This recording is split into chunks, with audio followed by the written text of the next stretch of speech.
Cool. Kike, I believe. Kiki's next to Wilfrid. Kike. Oh Thank you. my God, Thank the great you. Jennifer. The Kike, great thank you for Jennifer's that. touching I'm good. Yeah, no. I'm going to tell Z. She's going to be like, what? It's Kike. It's like, And it's Wilfrid Obeng, Kike, right? yeah. Wilfrid Obeng. Yeah, Bang. Obeng. Kike Oniwinde? Oniwinde. Yeah. Oniwinde. Kike Have to correct, Oniwinde. I correct on Tom, screen. good, that's good, yeah. Kike. Tom Lawal? Lawal? Yeah. Lawal. Tom Let me see if I Lawal. can- Kubi and Springer. Okay, and Josh Ryan. Right, cool. I'm sure you did my hair again to the ladies. A lot of makeup. Lip colour is Oh, the lip colour is definitely. Okay.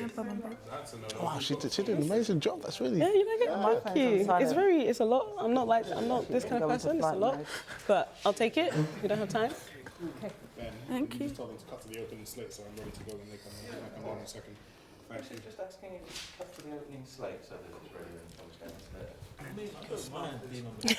I was smiling. Hi, nice to meet you. I wanted to have a chat with you. I'm Tom. Nice to meet you. Nice to meet you, Tom. I'm Kubi. Nice to meet you. So as I was This is a saying, big I'm just going to smile. basically just say everybody's names and that everyone can then just talk about. New profile.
Hi, good evening. I'm Dawn Butler and I'm going to be your host today. And welcome to the 9th and final episode at the table with TikTok.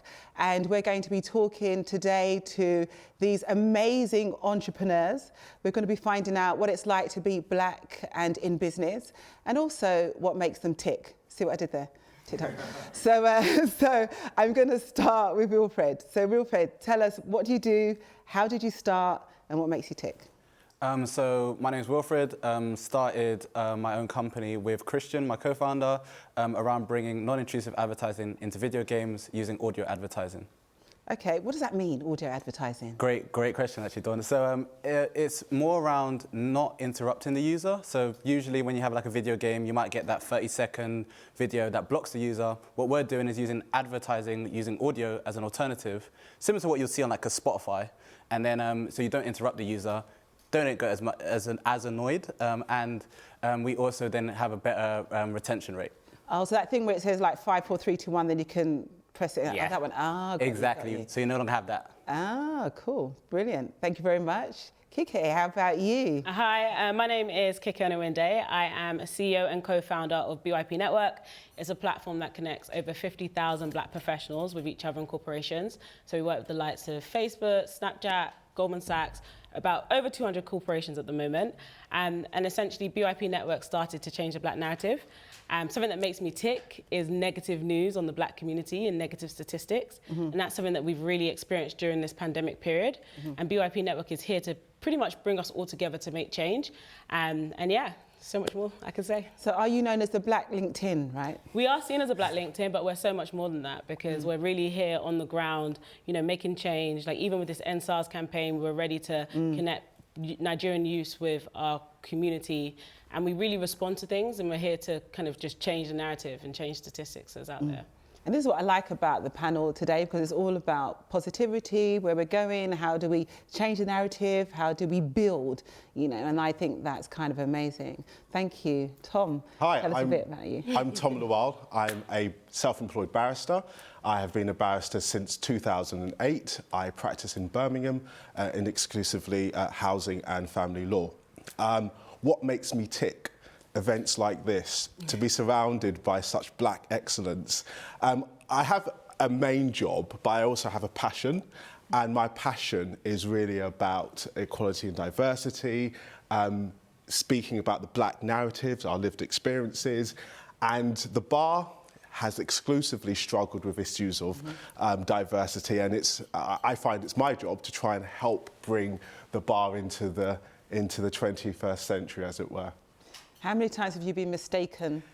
Yeah, when you walk into that courtroom? Yes, indeed. Yeah, that's been in the news recently. It's happened to me 3 times, and I'm not the only one. I'm a part of a number of networks like Black Men in Law, the Law Collective, and we talked about this. My 2 experiences stand out. First experience was when I went into a court building, tried to sign in, and the usher asked me when my barrister was arriving. And my second experience, I sat down with a client, spoke to her for 30 minutes about the case, and afterwards she asked me when her barrister was arriving. Yes, we'll talk more about that. Kubi, how are you? I'm really well, Dawn. I'm really well. Tell us a bit more about what you do, Kubi. Absolutely. So I'm Kubi Springer. I'm a brand specialist. I've been doing this for 24 years now. No. Yes, child. Go back. Yes.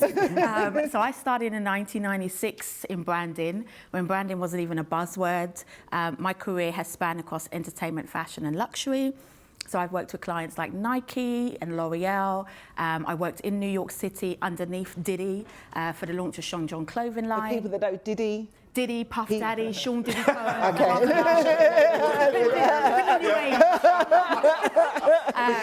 Biggie's friends, yeah, exactly. But when I was working with him, he was Puff. And I was head of marketing for the MOBO Awards when I was 26. I did Rio Ferdinand's branding for him.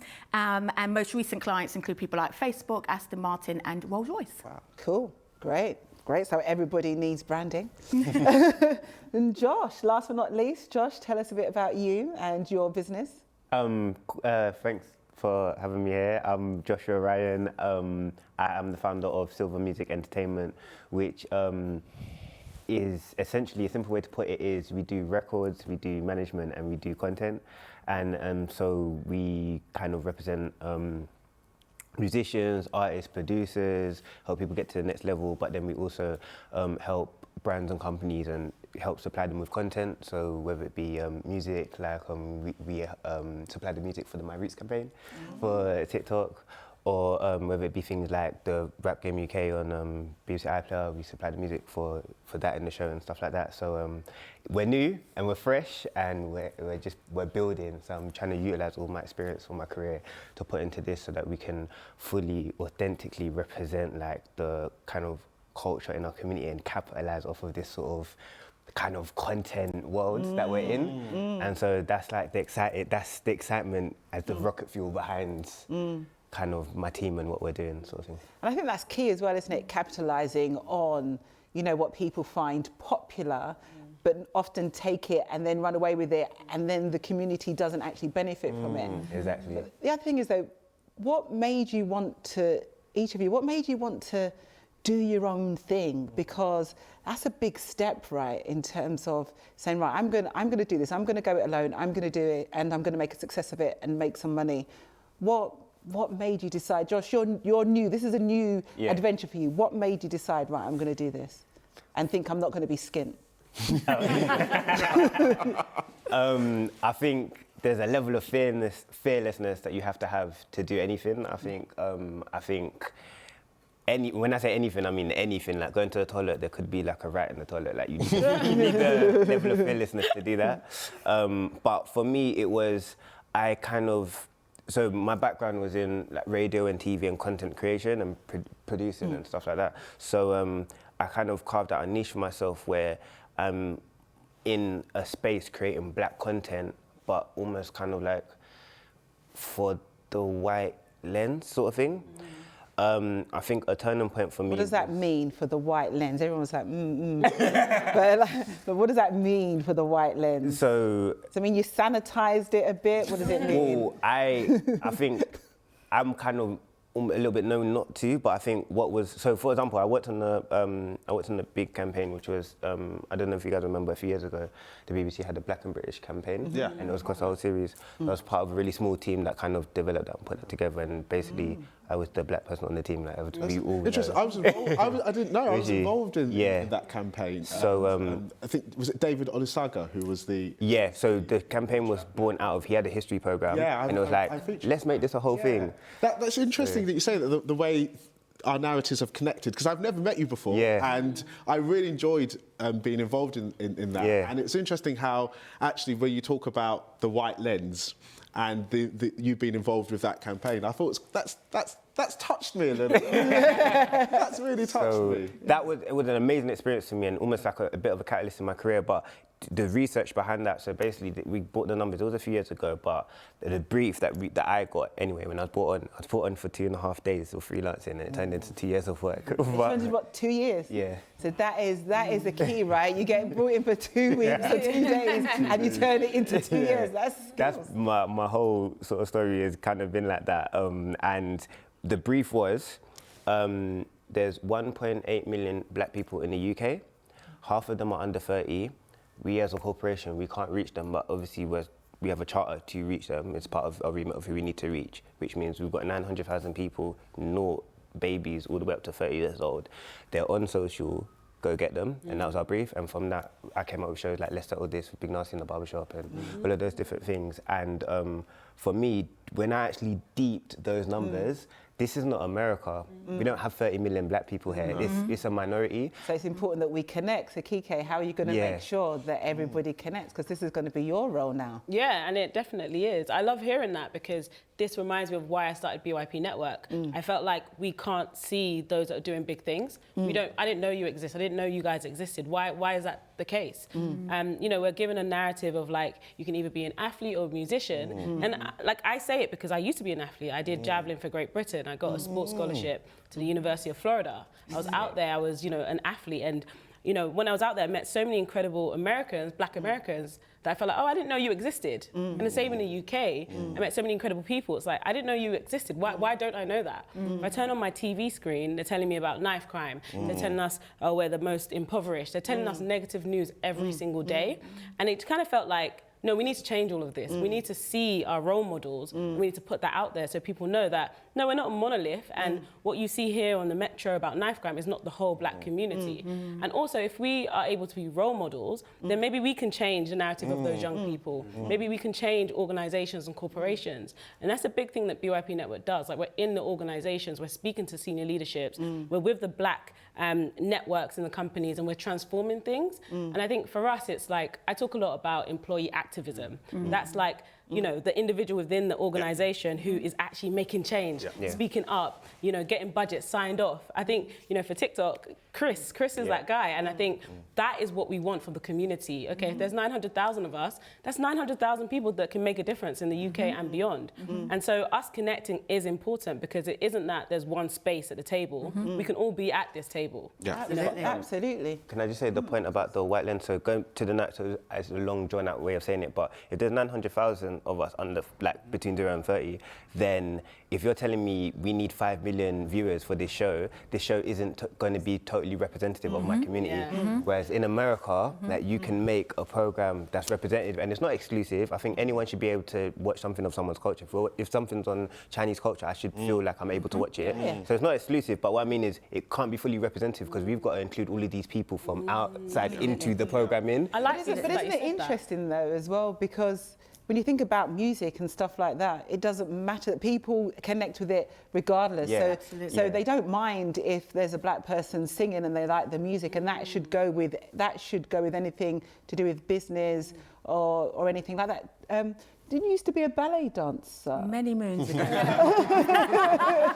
Just to show how multi-talented that everybody Many is. moons ago, yeah. Many moons ago. Yeah, so I trained at the Royal Academy of Classical Ballet from the age of 4 to 17, and I know where you're going, Dawn. I mean, I don't know where I'm going. But yeah, I had an interesting story that really changed the trajectory of my career. So when I was 8 years old and you're at the Royal Academy, your natural career progression is that you will audition for the Nationals to perform in Covent Garden. And when I got to the age of 11, where all the other dancers were getting ready to audition, my mum and dad and I were brought into the room, and we were told, unfortunately, she will not be able to audition because she's Black. And bear in mind, the year was 1986, but they didn't have Black girls in the corps de ballet. And so I ended up doing commercial work. I ended up doing the Spice Girls tour, as an example, as the only girl with an afro who could do a double pirouette on pointe. And for me, what I realized at that age is that I wanted to help people step into their spotlight without apology. Now, I couldn't articulate it as an 11-year-old, but now in my 40s, it's like, well, no wonder I worked with Diddy, who's unapologetic. No wonder I worked with Kanye at the Mobos, who's unapologetic. So yeah, it was an interesting journey that brought me here. Cool. And so you shouldn't really have to dilute whatever you're doing for it to be appealing or to be accepted, right? No, but you might have to diversify. So how do you do that? How do you diversify? I mean, I think I often say to people, when it comes to business, ultimately we're in here for the game of profit. If we're talking about being a politician or we're talking about working a charity, that's a different ballgame. But if you're in a commercial entity, ultimately I'm reporting to the bottom line.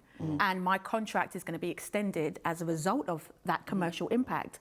So, you know, who I am when I was doing ballet for the Royal Academy, when they said no, what do? Do I sit back and say, well, I'll never dance again? No, I then use my Blackness to get on stage at Wembley Arena and do double pirouettes with the Spice Girls.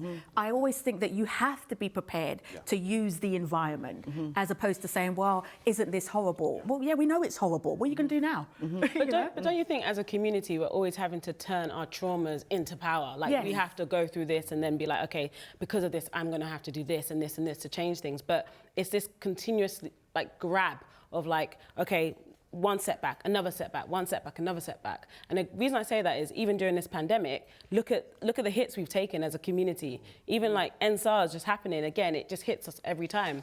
I feel like, you know, obviously we have to solve things, and we are, and that's part of the solution, but we have to make change in these organizations too. Like, yeah, it's for profit, but now we're in a generation where purpose matters too. You know, all people don't want to stay in organizations that aren't making change, that don't care about things, that aren't speaking up. And I think now, like I go back to employee activism, we have to speak up and we have to make change. But our trauma is part of our strength. Absolutely. Absolutely. It's part of our narrative. Absolutely. So I often pause, and I think it's always important to take stock. And I always rewind back to the 11-year-old child in me who grew up in Southeast London, who grew up in social housing, and looking at the world and it not making sense to me. And I remember having to try and find what made sense to me. And it was as a result of my lived experiences and my trauma, because we all have our stories, that I found that actually what made sense to me was the law. That for me was blind. I hoped it was blind. It wasn't, as it hasn't always been, but I hoped it was blind. I hoped there was a degree of purity to it, that all those who come before the law should have equal access to the law and should be entitled to due process. And so I used my lived experiences and the difficult kind of economic and social background I came from to try and be a voice for the voiceless. And I remember as I went through my teens and my early 20s, using my lived experiences, using my trauma, using the fact that I didn't have a voice because of the society in which I grew, and decided that I would be a voice for others. And so whilst it may be a cross that we have to bear, it may be a narrative, and we all have to share that narrative, but it's, I think, recycling that narrative into something that's a narrative of strength. I wonder if you found the law to be that way. That's a whole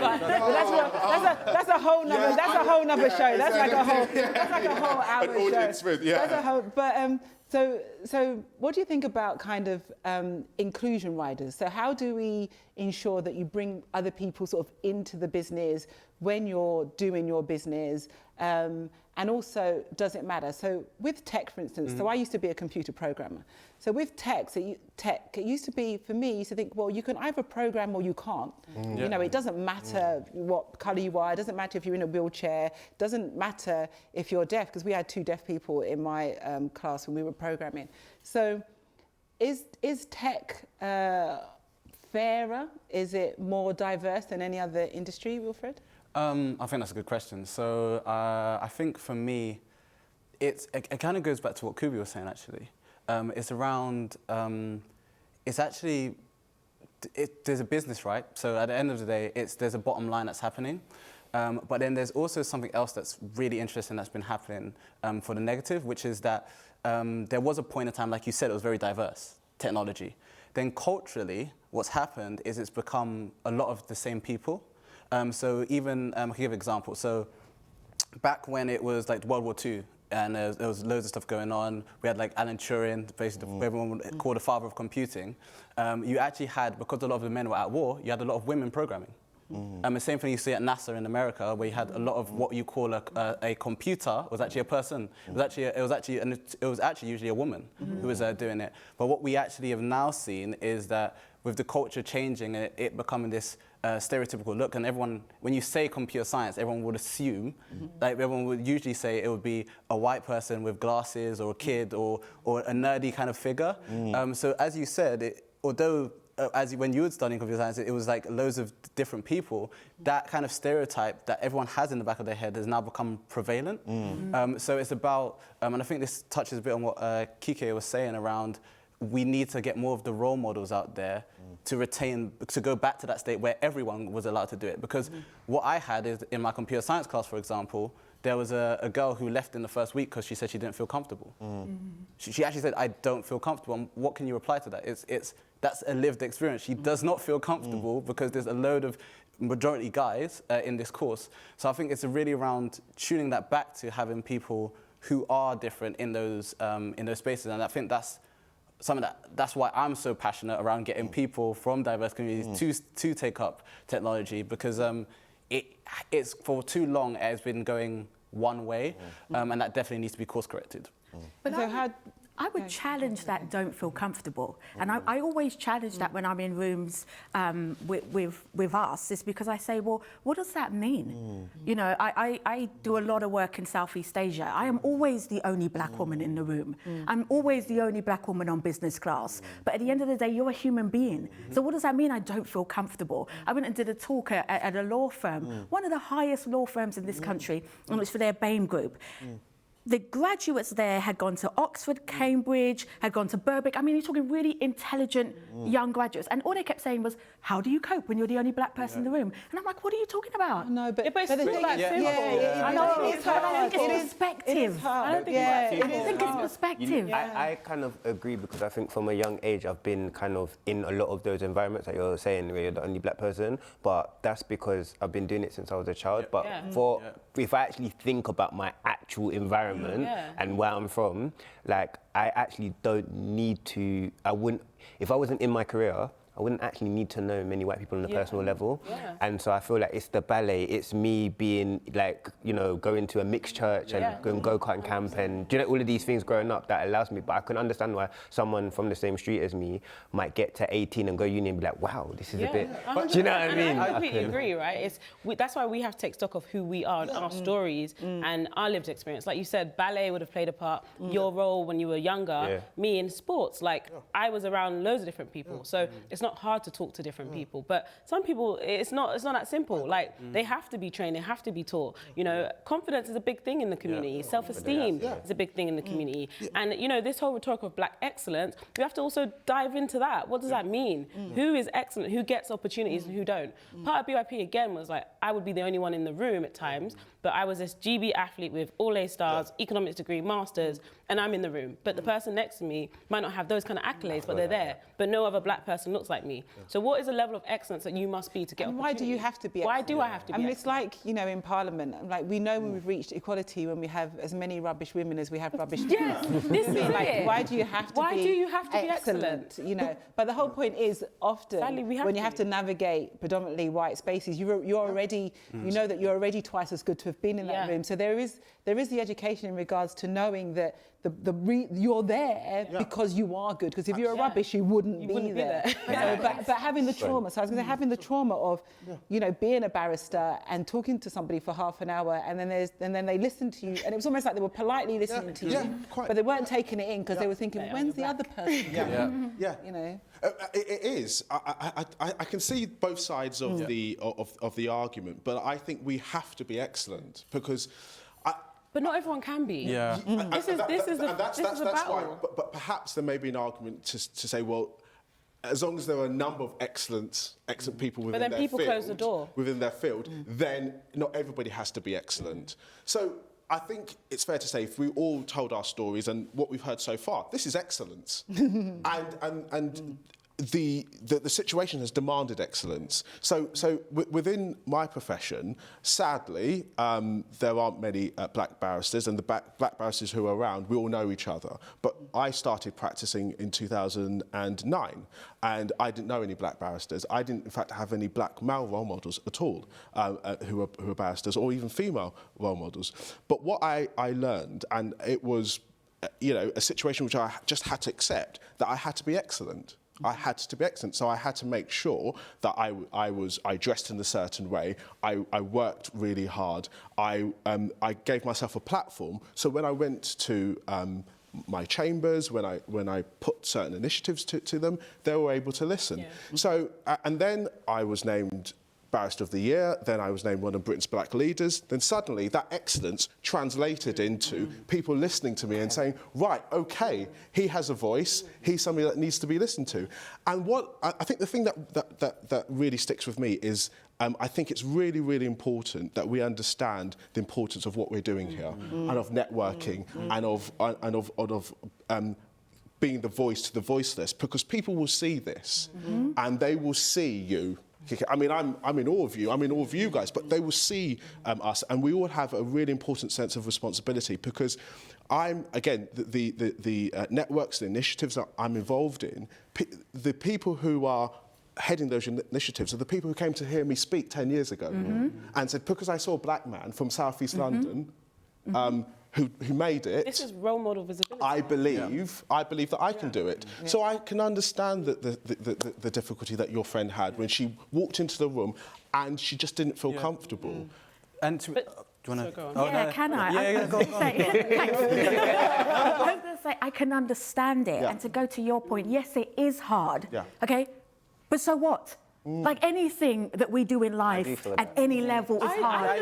Let me land. I just feel like it's an Let me excellence land. panel. So everyone's excellent, so we're all kind of like, everyone should be excellent. No, like, that's not what I'm saying. There is that element, right? And we have to understand that black mediocrity is okay too. Like, if That's not what I'm saying. No, but on a serious note, like, we can't expect everyone to be excellent. That's not what I'm saying. That's what we say as a community. Like, if you're not excellent enough and you're not getting opportunities, then be more excellent, then do better. At the end of the day, you were still mistaken as a criminal instead of the barrister. But Kike, I'm on this panel. Absolutely. that leads to your point. And what it leads, my point goes beyond this narrative of excellence, because the way to navigate business is through relationships, not excellence. You know, often I say to people, this old boys network is more about nepotism than it is racism. So the question is, if you're not in the room, you won't get known. So going back to the point of the young lady, if I was mentoring her, I'd say, don't you dare leave that room. You've got to be in the room, which means we've got to change the narrative of, oh, I'm the only one, this is hard. So it's about giving them tools. to go back on that point, though, because I think it's really important, because this is great, because it's actually a discussion I actually wanted to happen. And the reason I say that is because, as you said, Kubi, is that I do agree with you, and I actually hold your mentality going into a room. Like, I was so used to being the only person doing computer science. There wasn't many black people doing computer science. I told you, 3 people in my computer science class. It didn't really bother me. But we make the mistake too often, to Kike's point though, is that not everyone is as confident as you. No.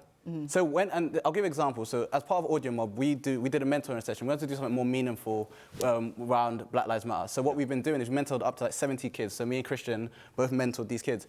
You wouldn't believe how often that point comes up though. They don't have the confidence to reach out. And I do agree with you again that that's one of the things I say to them. It's like, it's not actually about being the smartest in the room. No. It's about having the network. And I always say to them, but the problem is how many of them, you would be surprised to say, they don't feel that they have the confidence. And when they go into a room where they're only person, their energy gets sucked out.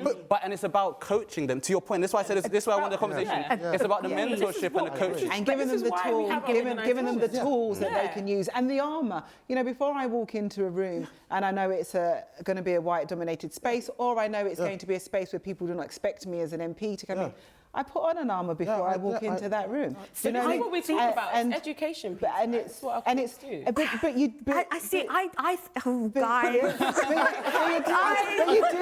because you have to, because otherwise it chips away. It does. Okay. So you have to make sure that you walking into that room and you own that room.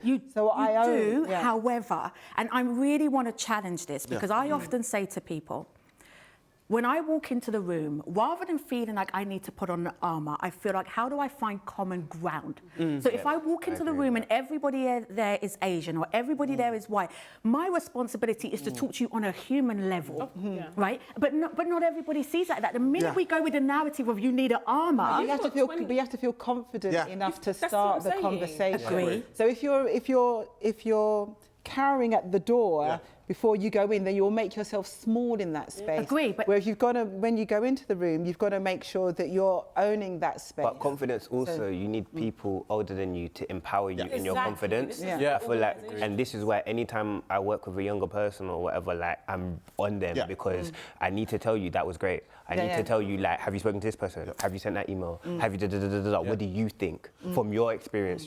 I think a big part of the motivation of me starting SME was,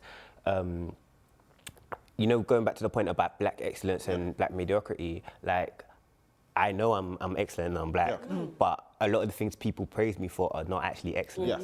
And so actually, is it because I'm excellent, or is it because I'm the only black person that's pushed their way through? I'm not even saying that loud because I've barged into rooms, but what I mean is that's in this room now, that's had the confidence to barge in. And actually, so I'll give you an example, like working in black music and making content and stuff like that, I feel like a lot of things are like, wow, young people will watch something for 60 minutes. Wow. You can at somebody in a normal colloquialism tone and get engagement. Wow. And like, you know, all of these things that are just so obvious. Like, if you know what I'm talking about. Like, so, and it's just like me being black makes me, is such an advantage because I work in black music. Yeah. And so I feel like in Silver Music Entertainment, it's a thing where when we provide services to other companies, it's like, it's all tight because everybody culturally has an understanding. And so that the social media element of that is going to be tight because as a team, like, we can speak like that. We do speak like that. This is, do you know what I mean? This is our thing. We're engaged with the community. I was going to say something to Kubi about, I'm the only one in the room. So there's two ways of looking at that, which I think tells it. It's like, I'm the only one in the room, and I'm the only one in the room. Thank you. And I think that is where it's going. That's the story I think we need to tell children. That's what we want to tell them. But I think that's the narrative we need to give them. My 8-year-old daughter is an example, and I'm going to bring the youth in because I think it's so important. Rather than continuing this perpetual narrative of put on your armour because you're black, how about we say to them, well, hold on a minute, you're a human being, they're a human being, connect on a human level. Get them to see you on a human level, because the minute we put on the armour, you know what that does? That puts our blocks up. I think we're like saying it wrong. Like, essentially what we're saying is that, one, the world says black people have to be excellent to be in the room. We're saying that not everybody is excellent, but okay, cool. There are people who are excellent, who are role models. We need to see them. We can't see them. Great. How do we make sure they see them? But also, how do we make sure organisations understand that this black person is more than capable? They may not be a 10 out of 10 what you want, but they might be a 5, and that's better than the 1. And everyone that you've got in your room isn't a 10. Exactly. Everybody else is a 5.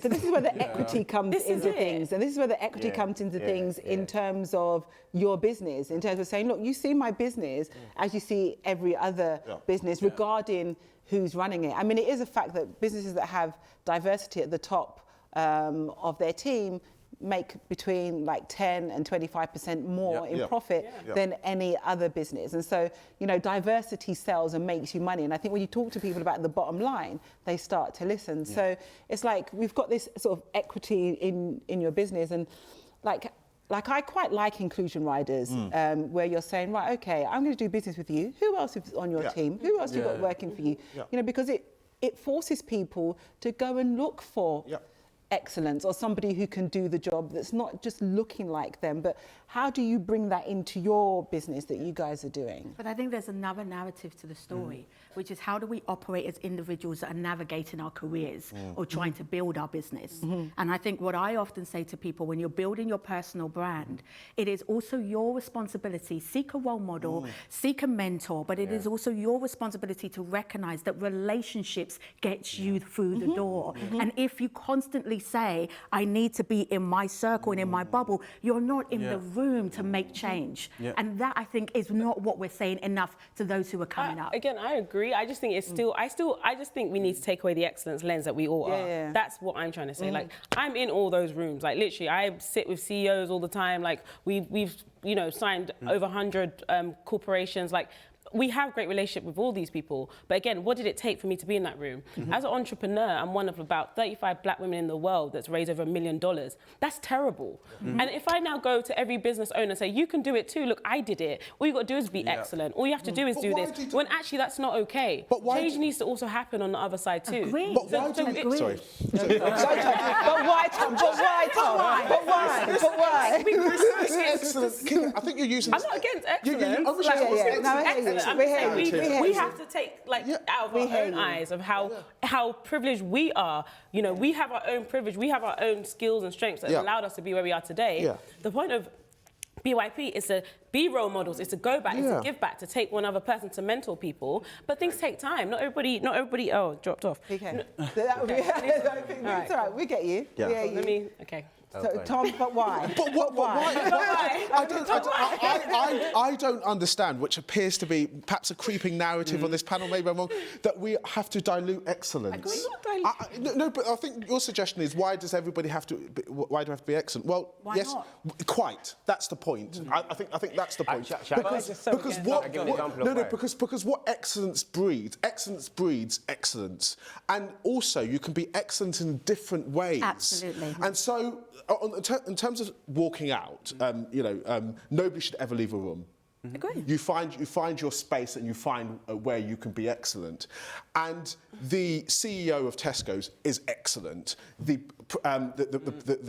president of, well, the erstwhile president of the United States was excellent. Is Trump excellent? No, I said erstwhile. But let's be okay with excellence. Absolutely. And let's be okay with breeding excellence. I don't think it's an argument about excellence. I think it's about how one is viewed and graded in terms of what you do and how you do it. But like, you all own your own business. That is an excellent thing to do. What would you say to people who want to start their business, and give me some pointers to somebody that wants to start their business? I can start because I think that's a great question, because I usually you get the cliche, and I'm sure Kike will agree with me in terms of in tech and in entrepreneurship, where people are just like, oh, just start.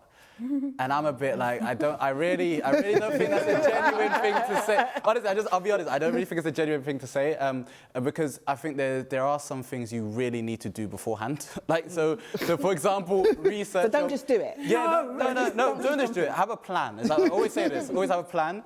And and to be more specific to people watching, is like first to understand your target market. Like, who are you targeting? Or who are your consumers? Go and do research. Go and ask them and speak to them. Like, know them. Like, you actually have to understand what they're doing, what they want, what they don't want. Then the other thing is, and I think this is the key thing I noticed with a lot of people, again, that we're mentoring, is that to actually have an MVP, and this is a very technical term. So it just means minimal viable product. It means just the baseline product. And it doesn't even have to be a physical product. It can be like, for example, Kubi, I know you do like ballet. It could be like a video of you doing ballet. It's actually technically an MVP. It's like it's showing what your current form is. It's an audition tape almost. So have that ready, like actually have one so that you can actually send that on. And then the other thing, and I think one of the most important things is, do you have enough money to sustain yourself if you can't actually get investment? And I think that's another thing that people don't want to talk about. It's almost like, yeah, just go out there and you can do it. You'll be amazing. You can do whatever you want. And I think that comes to the confidence piece as well. It's like you actually do have to coach people to get to these stages. And that final piece is to make sure you know your personal finances, if you can also sustain yourself or build that product. So do you have to currently stay in your job role to then provide you money to fund your entrepreneurial journey?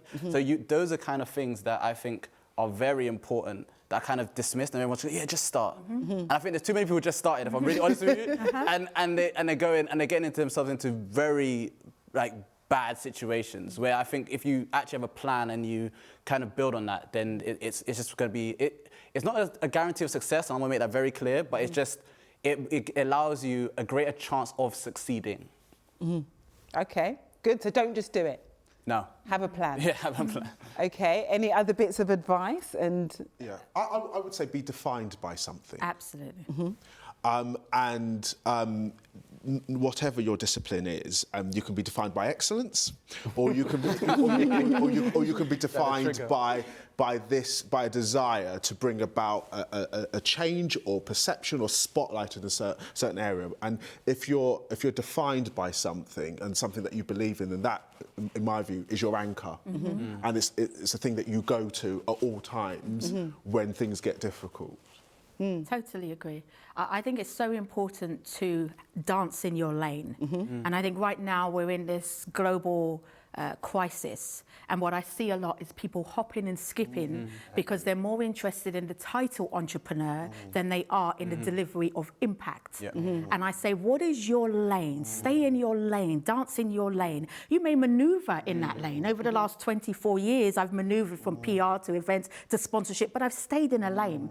And I think that if you don't own your anchor and then be consistent with your anchor. You don't master the skill, you don't develop the relationships, you don't get the respect, and ultimately you end up broke. And I think that's half the problem. Don't chase entrepreneurship, chase this is what I do. Chase your gift, chase your talent, chase your purpose. Don't chase a title called entrepreneurship.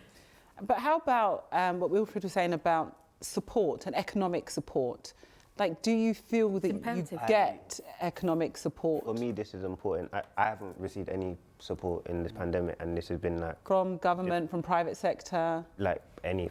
Yeah, from the government, and it's not a problem. I kind of knew the government answer to it. I just had to say it anyway. Because I'm going to do it anyway, and sometimes you need to just jump, you need to leap. For me, there's a privilege that I have that people will take for granted, like I'm financially literate. I think we should all be financially literate, and I went out of my way to make sure that I was CMAT qualified, so that now I'm trained that I can go out and give financial and mortgage advice. I feel like that didn't take... Pretty amazing. But thank you. But it didn't take, like everybody can do it. It's, do you know what I mean? It's an A-level qualification. It's not going to take you 2 years. Like I did it in literally a couple of weeks, kind of vibes or whatever. But everything that I know is so useful and so valuable that like I'm financially literate. So if I'm about to run out of money, I know my options. Is it are we gonna split shares? Is it a loan? Is it are we leveraging? Like I'm just in the game, so you're not gonna phase me. What's gonna phase me is nobody's interested in our product. Our reputation's in tatters. What's not gonna affect me is like we're looking like we're gonna be a grand overdraft. Like if a big idea is a big idea, it's millions, and so financial literacy will have you on the thing of I can't pay my rent, and you're not gonna end the whole business because of that, because ultimately like money like water. If you have appreciation of what money is. Absolutely. That's actually really good, solid advice in terms of you're not going to be panicked with certain things happening because you're financially literate, because you know how you can get yourself out of it. Or that's really, really good advice. And whether you're doing business or not, I feel like, especially within our community where there are still in 2020, obstacles with, underwriting and all of these things, I feel like that's a gift that we can, I haven't got any kids yet, but we can all give our kids, is that financial literacy is that, and someone else mentioned confidence earlier, the two keys I think to everything. And I just want to add on to that. I'm really happy you said that, because for me, I know we're having a debate about excellence, but for me, I'm like, can we get to the practicalities of what people need? And I think you hit on another one, because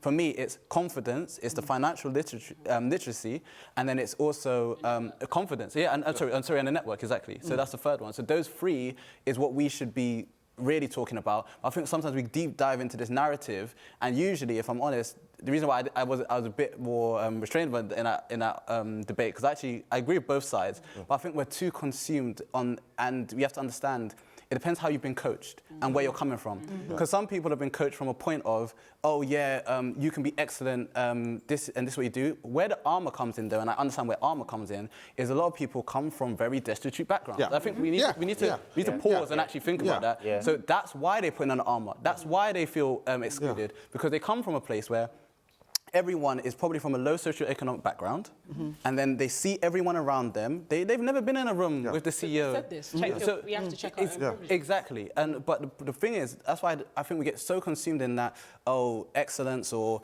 this. What are the practicalities that our community needs? I think, and that for me is a better baseline to start from. Absolutely. That's where you're going to grow and start a business and build a business. Tommy, we're going to. I think.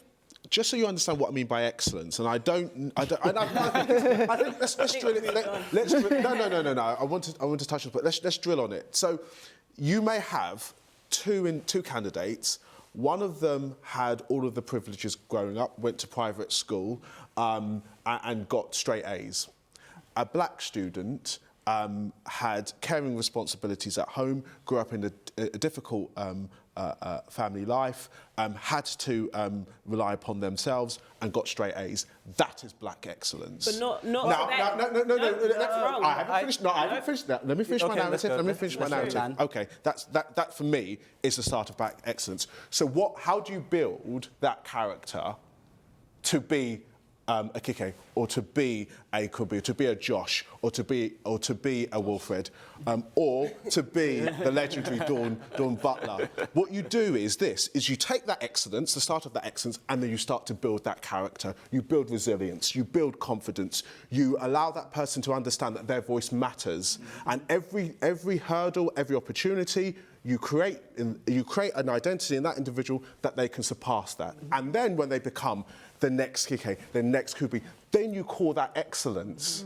So I think we're all kind of on the same page. But I kind of think the practicality of it that we're talking about in terms of, well, how do you, no matter what, how do you start a business? And it's not just do it. As some people say, just do it, you can do it. You're like, well, actually, you need to have a plan. You need to be financially literate. You need to understand that if you're going to start this, you might fail, but it's not to be put off when you're failing. It's to know that that's just the beginning of your journey, and then you've got to do something else. And this is how you start a successful business. And to say that you might have to divert from it. You might have to do something a little bit different. I didn't start off as a politician at all. Actually, I don't think any of my jobs sort of, you would have seen me as a politician, apart from maybe at school when I was arguing. But so you might have to divert, but it's having that foundation, right, and that confidence to be able to start your business. Like with BYP Network, we literally educate the community. Like the conference that you're in next week, Friday, October 30th. Check it out. At 10:30. It's literally a decade of proactive change. Like all of the different panels and discussion is education. We've got bootstrapping versus loans versus VC funding. We're telling you what you need. Like that is BYP. It's to educate the community, but then to connect them. We can give you all the education you want, but if you don't have the connections that you need, what's the point? So it's not a case of us saying that don't be excellent. We're saying, look, let's check our own privilege. We know it's excellence that gets you into these rooms. Then let's open the doors for everybody else. Let's not say, if you're not excellent like me, then you can't come here. And I've seen a lot of leaders do that. And that's what I feel like the younger generation are tired of. We don't want that anymore. We want you guys open up the doors for us, help us, mentor us, coach us, but show us the way as well. But don't like, even me doing BYP, the business, I've come across people who, like you might say, CEO of this, who is like not even a smidge of excellence. Like they'll be on that 1 to that scale of 10, and I'm questioning like, wait, hold on, you've got these accolades to your name. Josh wanted to come in, Josh. Sorry. I hear you. I'm getting like, I know, I heard you. I hear you. There's one thing I wanted to mention in that space as well, and I think that it's being black in business. This panel is it's not just business. Obviously, we're all black, and that goes without saying. But I think there's another element that we need to be honest about. We need to be receptive to it. Like, as a community, the whole community doesn't buy black. Do we all buy black? Absolutely. Do you know what I mean? Are we receptive to black leaders? So, for example, if there's a black company that does something and a non-black company that does the same thing, are we comfortable with parting with our money to go with the black company, knowing that actually the experience that we complain about is less likely to happen there because they have an understanding of don't treat your customers in the way that they've personally been treated. But are we, and when I say we, I say we is in terms of I don't want to exclude myself from, do you know what I mean? But I just mean we, like, are we ready, or are we doing, or have we got more steps to go in terms of like being receptive to, are we buying black? That person, a black leader, I trust this black business, I trust this black person. Somebody would say, does it matter? Absolutely does. So this is does it matter? And why does it matter? Sorry, just the last part. I think it does, because we can pretend that it just takes, like we were talking about a lot about excellence, and then even if we go to the practicalities, and so we're excellent, we practically know what we're doing, skilled, whatever, but I think there still needs to be a little bit of attitude shifting for it to be everything that we want it to be and need it to be, if I'm being honest.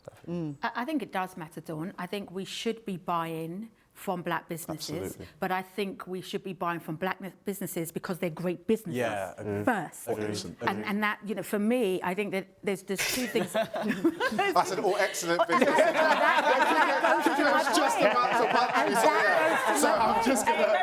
going to avoid the E word.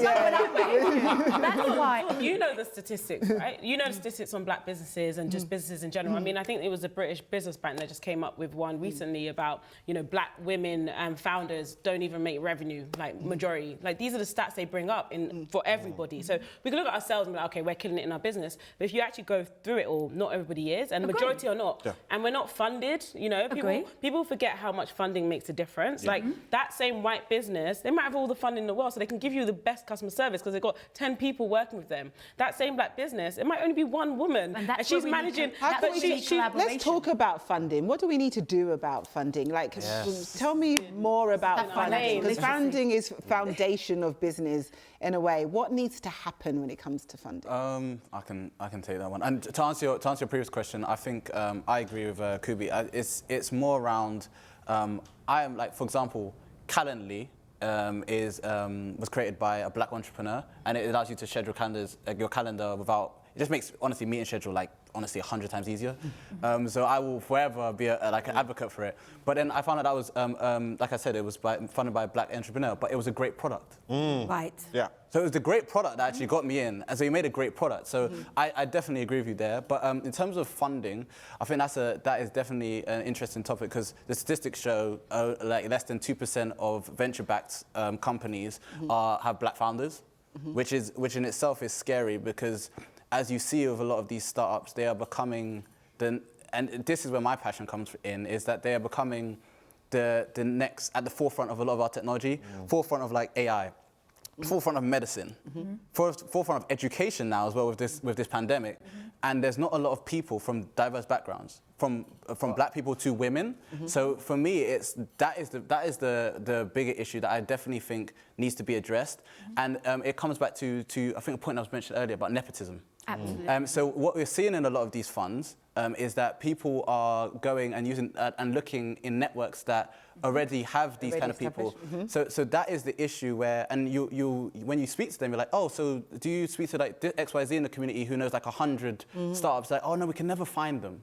And I always say to them, it's not that you can't find them. It's you're looking in the wrong places. Absolutely. You're looking in the places where you've already got a network. And what you need to be doing is looking outside. And I say that even as, and I say that to give an example, of like Audio-Mob, we're actively trying to hire more female engineers.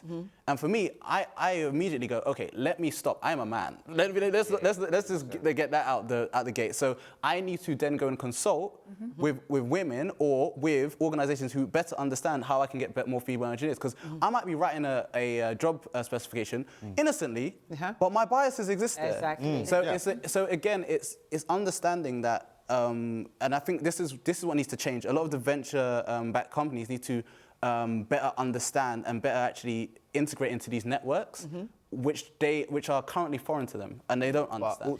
One more other thing quickly, because there's a culture thing as well, in terms of, VCs and angels and all that, cool, but the average man on the street, are you investing in this company? If we go back to generations ago, in previous generations, and if we want to do this comparison to other communities, I don't think we should, but people do, the average person on the street does have equity in the average business on the street, and I feel like we're looking to people outside of a community to put money in our community. I feel that's a good road into BYP. Yeah. We literally raised $1 million over this pandemic period from the community. We had 1,200 investors. That's one of the most ever on the Seeders platform. And I was intentional about making sure that the black community invests in BYP because it's for the black community. But aside from that, and then like I said the stat earlier, I'm yet one of only a few black women to do so, like $1 million.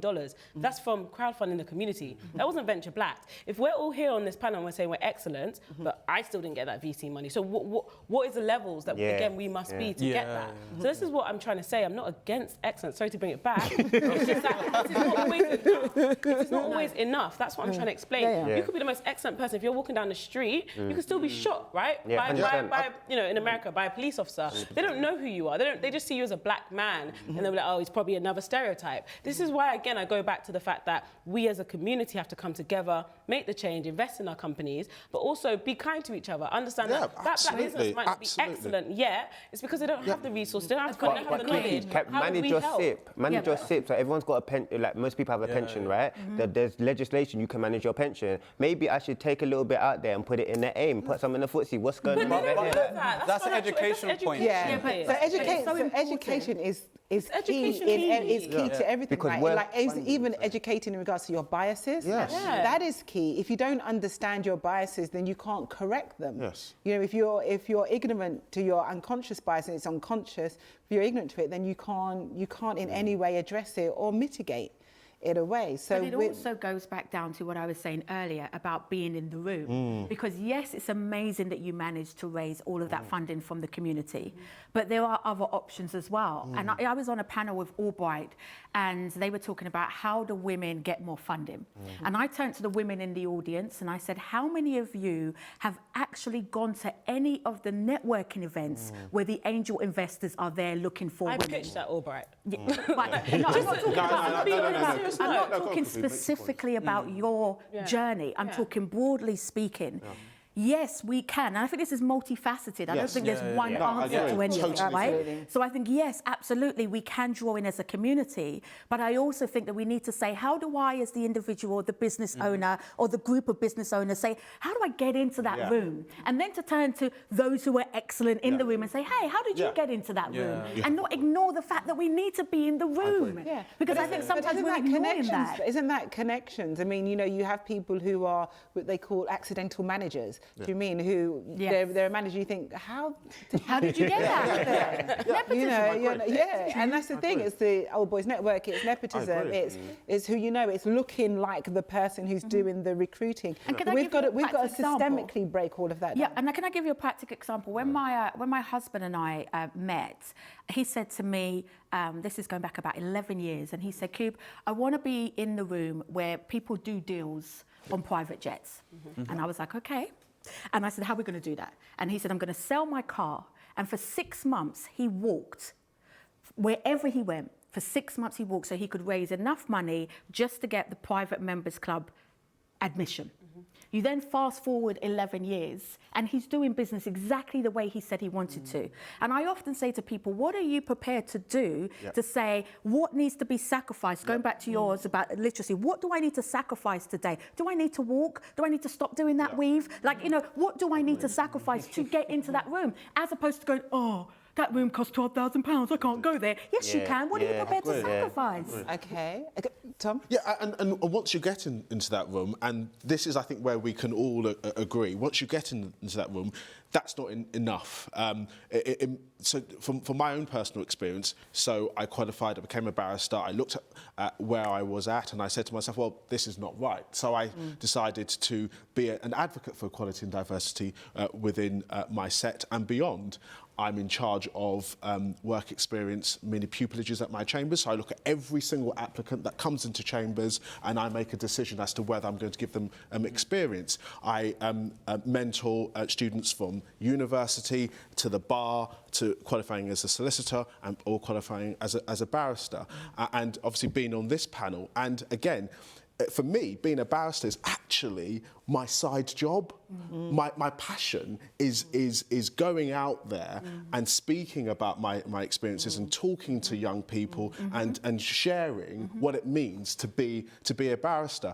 And I know, and I'm not gonna say the E word ever again, but I know excellence has been is something which I know, and I don't want anybody listening to this thinking, well, if I can't be anybody in this panel, I can't reach my goal. Absolutely not. But none of us started like this. Indeed, absolutely. We all became excellent. I think I've always been excellent. But anyway, the bar demands excellence. But my profession demands excellence, and that's the reality of the situation. But Tom, you don't. Like, I was in a class in college 11 years ago, and Kubi came to speak to our class and did the inspiration on us, and you couldn't tell whether I would grow up to be excellent or anything like that. And so I feel like everybody has the potential to be excellent, and so I feel like. I do understand why you have the thing with it, but then I also do. And that's so important because when we connected in the green room, I was like, this is what I'm talking about. Like when I spoke to you guys and you said in the green room, I was hard at them. I was like, listen, level up without apology, be excellent, get in the room. Like I'm not going to hold back when I speak because I want to see you 5 years later, 10 years later. Let's stop dilly-dallying. But it's role model visibility. We are talking about role But what are models. we saying to them when we're talking to them? We're telling them what they can be, right? But we're also being honest as well. Like, this is what it takes. And BYP, again, it's networks. It is who you know and who knows you. So, sis, we're on the same page. Yeah, we are. I did say that half an hour ago that we're all on the same page, but I'm glad. Networks, it's the same thing, yeah. So, I mean, the fact is we are all on the, don't make me laugh because I won't stop laughing, but we are all on the same page, which is good because we all want the same thing. Yeah. We all want the same thing for each other, for everybody watching, for everybody coming up. We all want people to achieve in whatever area that they're going to achieve in. So, like, for those people watching, I'm not sure who it was that helped you on your journey. You just mentioned Kubi. I don't know who it was that mentored you. I mean, somebody asked me to mentor them, and I mentor a lot of people, but I said to them, actually, you don't need me to mentor you, actually. What you need is, you need reverse mentoring. You need the white person at the very top of your organisation to mentor you. You don't need me, because actually they're the ones that are going to open the doors for you. So, so that was quite an interesting mentoring sort of experience for that person. But who is it that helped you on your way? What is it that you're going to say to everybody now that's watching? They know they've got to make a plan. They know they've got to be financially literate. They know they've got to be excellent. They know that they can do whatever they can do, no matter whether they're given that terminology, excellent or not. They know in themselves that they can achieve. What else are you going to tell them? Who helped you on your way? What's the one bit of advice? I mean, I can tell you the bit of advice that I was given probably when I was about 16 or 17 was to choose my battles. Yeah. And I thought that was a really good bit of advice. They obviously knew me very well. But what is your bit of advice, your nugget, your golden nugget you can give to people? I would say just acknowledge your lived experience. I feel like for me, it might be a media thing, but I think that I've been able to be successful and to make good, powerful things because I've like, this is my experience and I can connect with these audiences because a lot of these audiences share these experiences, or this experience is popularized, or all of these things. And so being authentic, organic in my speech, being authentic in the experience, picking, I know that outside of a corporation, I know, like, this is provocative, this is fun, that the tone of that is off, don't do it, all of that stuff. And I think that we all have a unique experience as individuals, even from our siblings, we all have a very unique experience. And if you're able to tap into that, people always say, copy this person or copy that person. If you can be you to your full power, nobody can be you, and that you is a gift to the world. Yeah, I think that's great, because then people can see that differences can still make it. Absolutely. Yeah. I think for me, it would just be, I think something that was touched on is network. Like, I honestly say it's, and people find it weird to say this as someone who studied like a science degree. I always say it's literally probably 30% what you actually know, and then 70% who you know. Absolutely. And I think that's something that people get mistaken. I think they focus, and this is another thing I actually just want to touch on quickly, is the idea of working hard. I don't like it at all.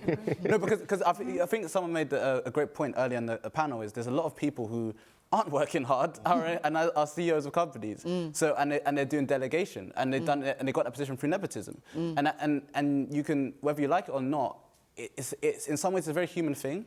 So I'd say networking and who you know is definitely something we should start doing more of, and it's just having that confidence, because this is another thing that comes with mentoring a lot, is having that confidence to ask a question. The worst thing I ever tell to someone is someone can say is no, and I honestly, it's so rare. I've never actually had someone actually say brutally no. It's always like a nice, maybe in a couple weeks. No one ever does like a brutal no, so there's nothing actually to be scared of. So I think taking that leap of faith would probably be, for me, the number one thing, and networking, asking questions. The more questions you ask, the more knowledge you receive. The more knowledge you receive, basically, Just suck it up, right? Be a sponge, suck it up. And there was a saying, like, your network is your net worth. So it's like you suck it all up, right? And you use it. You know what I mean? Exactly. Take it and use it in whatever way, and dismiss it. I mean, I love that. I mean, BYP Network. I started a whole networking company because that is the secret sauce at the end of the day. You know, if we as a community can connect with each other and we can help each other up, we can refer each other to organizations, we could be the one that signed deals in the room that, you know, again, us working with some of the corporates we work with,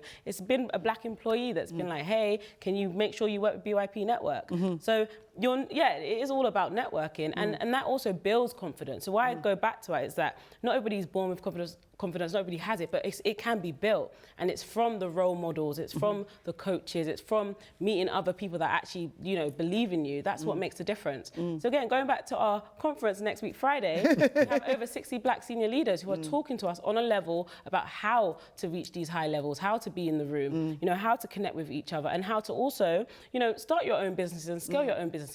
Look, at the end of the day, the statistics are against us, but it's about us breaking those statistics. But they are there and they are real, but how do each one of us be like, okay, cool, that's the statistics, but I'm going to be the one that breaks it. And it comes through connecting with each other, understanding the game and understanding how to play it. You know, at the end of the day, I go back to my fundraise, there was loads of options that may not have been the best options for me, but I did crowdfund because I'm like, you know what, community, come and see my journey. And you know, a lot of people see kind of what I'm doing, and I'm like, that's intentional, because whether I succeed or failed, you see that I've tried. And all we could ask is for everybody else to just try. Absolutely. Try your best, right? So tell me because we've got to wrap up now, it's gone so quickly, but tell me your, I don't know, your one word, your one saying, your one phrase, very quickly, just like a quick round robin. I would say mine is know that your black is your superpower. I was just about to say being black is my superpower. Like being black and female, I've got 2 superpowers. And when you own your superpower, you can go into a room and be like, this is mine, it's God-given, it's precious, and I'm gonna run with this to the day I die. Cool. Be defined by something greater than yourself. All I say is do what you want. Do what you want in this life. Live your life, you know, try your hardest and just don't care. Just do what you want. I'm going to cheat a little. I'll say control your narrative, but also know your purpose. Can I say back to Wilfrid's point earlier about networking, network sideways. Everyone always wants to network to the top of the company and this person that everyone wants and da-da-da. Absolutely. I started working at One Extra, which was like my dream job at the beginning of 2010. And now I know people that work at Apple, Spotify, Amazon, Google in America. I can go to LA, do Grammy Week, just from the fact that like I have my network of peers has grown and everyone's dispersing. Everybody wants to tap into these skills, and so now like people know me in these high positions at different radio stations and for my good work and my passion and you know. Do you know what I mean? And so actually like, and there's even people that I've met and done different things and they're like, you were so nice to me and I don't remember, but everybody's important. That's good as well, be nice to people. Respect. But network sideways is good. You can, you can. They're going to cut us off, but you can. I would say nurture relationships, because I think getting networks is one thing, but nurturing relationships, I think that's everything. Thank you. Well, I tell you, this has been an amazing panel. Thank you very much, Wilfrid, Kike, Kike, does it say Kike? Kike, Tom, Kubi, Josh, thank you all very much. And thank you everybody for joining us today on the last table. And we're going to close out with a film. I hope you enjoy it. It's called Hero. And so I really do hope that you enjoy it. And thank you all for joining us. And look out for more stuff coming from TikTok soon.